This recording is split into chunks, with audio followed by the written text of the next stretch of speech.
I would appraise this book actually at about $40,000.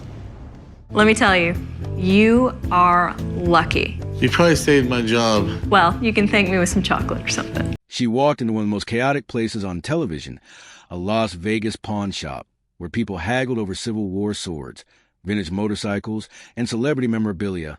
And somehow, she became the calmest, most trusted voice in the room. Her name is Rebecca Romney.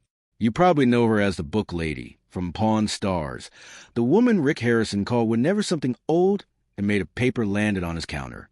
But the version of her that fans saw on television, composed, authoritative, always carrying the right answer, was only the surface of a far deeper and more fascinating story.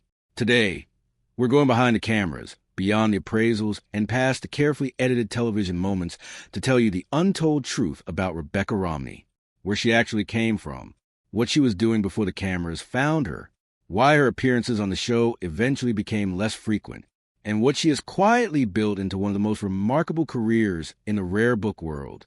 This is a story that starts long before the neon lights of Las Vegas, and it ends somewhere most reality TV personalities never reach. Here is something that might surprise you. Rebecca Romney did not grow up dreaming about rare books.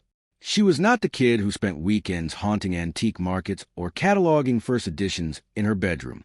According to an interview she gave to Psychology Today in 2025, she described herself as coming from a reading family, a family of scientists, in fact, where science fiction filled the shelves more than antiquarian literature.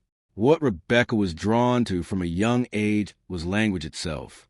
She pursued a double major in classical studies and linguistics, eventually minoring in philosophy. She taught herself languages with the kind of obsessive dedication most people reserve for something they were born to do. By the time she graduated, she could speak fluent English, French, and Japanese, and she could read ancient Greek, Latin, and Old English. She had even spent time teaching English in Japan during her university years. None of that sounded like a career in rare books. It sounded like someone who would become a translator, a professor, or a diplomat. But in 2007, right after graduation, an opportunity arrived that would redirect the entire course of her life. Bauman Rare Books, one of the most prominent antiquarian book firms in the United States, was opening a new gallery in Las Vegas. Rebecca secured a job there, and the language skills that seemed almost impractical to the outside world turned out to be exactly what a rare book dealer needed.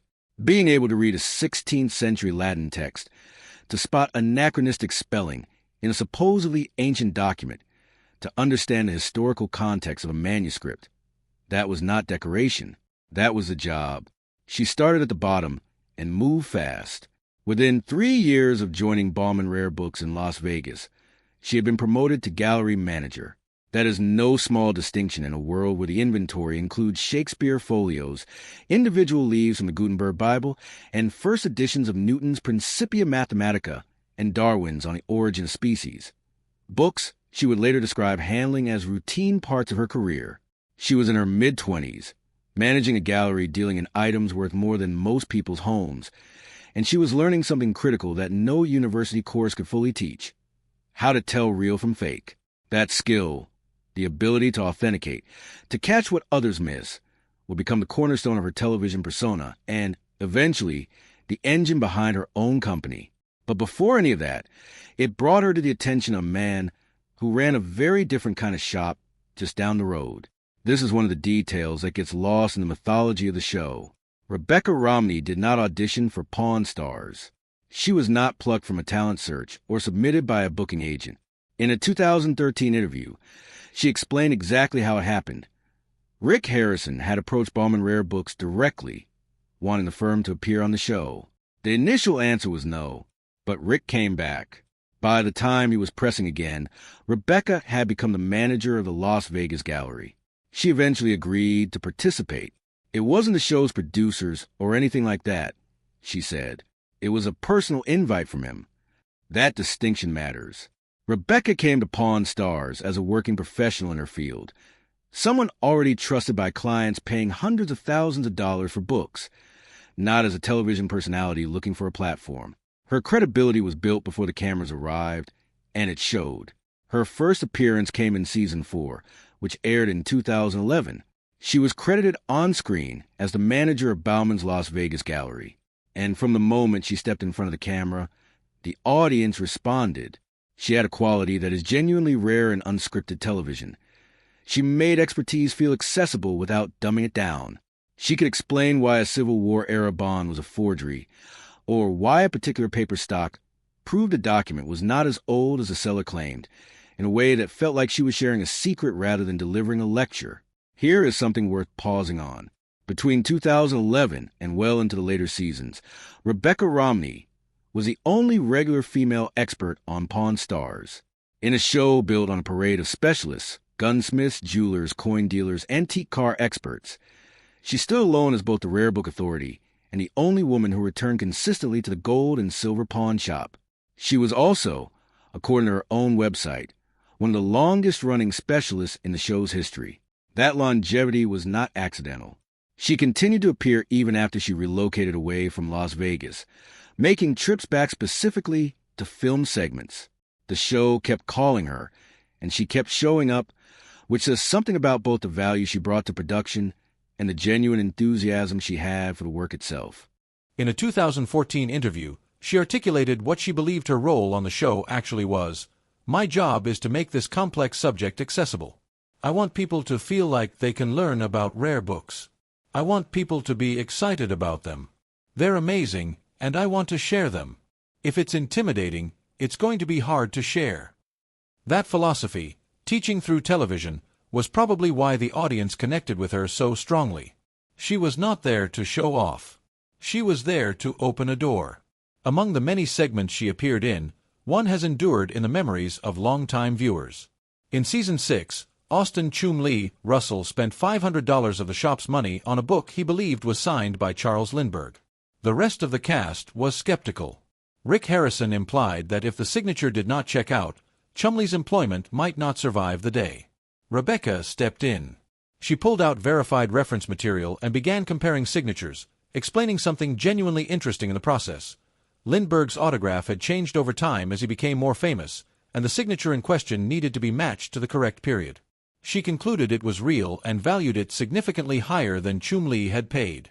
It was a perfect television moment because it captured something true about rare books, that authenticity is a complicated, layered question, not a simple yes or no. Rebecca understood that, and she communicated it in a way that made the whole audience feel like they were following along with the investigation. Fans noticed, around the mid-2010s, that Rebecca was appearing on the show with less regularity. Theories circulated online, as they always do when a beloved recurring figure disappears from a television program. The actual explanation, however, was considerably more straightforward than the rumors suggested.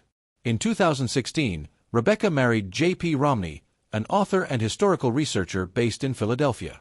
She relocated from Las Vegas to Pennsylvania. Bauman Rare Books offered her a senior position at their Philadelphia headquarters, where she handled library acquisitions and catalog production, work that took her far from the Nevada desert where Pawn Stars was filmed. The geography, quite simply, made regular appearances impractical. She and J.P. co-authored a book together in 2017 called Printer's Error: Irreverent Stories from Book History. They also launched a book podcast together called Biblioclast in 2016. The marriage eventually ended, though Rebecca has been characteristically private about the details of her personal life. She has 2 children and has kept their names and ages out of the public record. Through all of this, she never removed Pawn Stars from her professional biography. Her own website still lists her as the rare book specialist for the History Channel show, a designation that reflects the reality that her connection to the program, while less frequent, never formally ended. She returned to film segments even during later seasons, proving that the relationship between Rebecca and the show remained intact, even if the cadence had changed. What most people who only know Rebecca from Pawn Stars do not realize is how substantial the career she has built away from the cameras actually is. In 2019, she co-founded Type Punch Matrix, a rare book firm based in the Washington, D.C. area, alongside bookseller Brian Cassidy. The company is not a novelty operation or a celebrity vanity project. It deals in significant works across all fields, from Shakespeare folios to science fiction paperbacks, and has positioned itself as a serious player in the antiquarian book world. Her work as a bookseller and writer has been featured in the New York Times, The Atlantic, Forbes, Variety, and the Paris Review. In 2019, she was included in The Booksellers, a documentary about the rare book trade that premiered at the New York Film Festival. Variety's review of the film described her as a cockeyed optimist of bibliophilia, which, given the context, reads as high praise. She also serves on the board of the Antiquarian Booksellers Association of America and is on the faculty of the Antiquarian Book Seminar in Minnesota, a program that trains the next generation of rare book dealers. She regularly speaks at libraries, museums, universities, and literary festivals. The television show was a window into her world. The world itself is considerably larger than the window. One of the less publicized but genuinely meaningful things Rebecca has done is co-founding the Honey and Wax Book Collecting Prize, an annual award given to an outstanding book collection built by a woman aged 30 or younger living in the United States. She co-founded it alongside Heather O'Donnell, and the prize carries a cash award with it. The motivation behind it was something Rebecca had observed directly in her work. Women were passionate about books and passionate about collecting, but they hesitated to call themselves collectors. The culture of the rare book world had, for a long time, made them feel like outsiders to their own hobby. The prize was designed to change that, to give young women visibility, recognition, and a formal place in a world that had not always made room for them. The collections that have won the prize range widely, reflecting exactly the kind of diverse, personal approach to collecting that the award was designed to celebrate.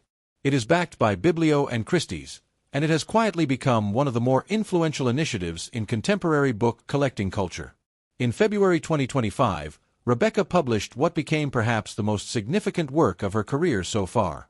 Jane Austen's Bookshelf, a rare book collector's quest to find the women writers who shaped a legend, was released by Simon & Schuster and became a USA Today bestseller.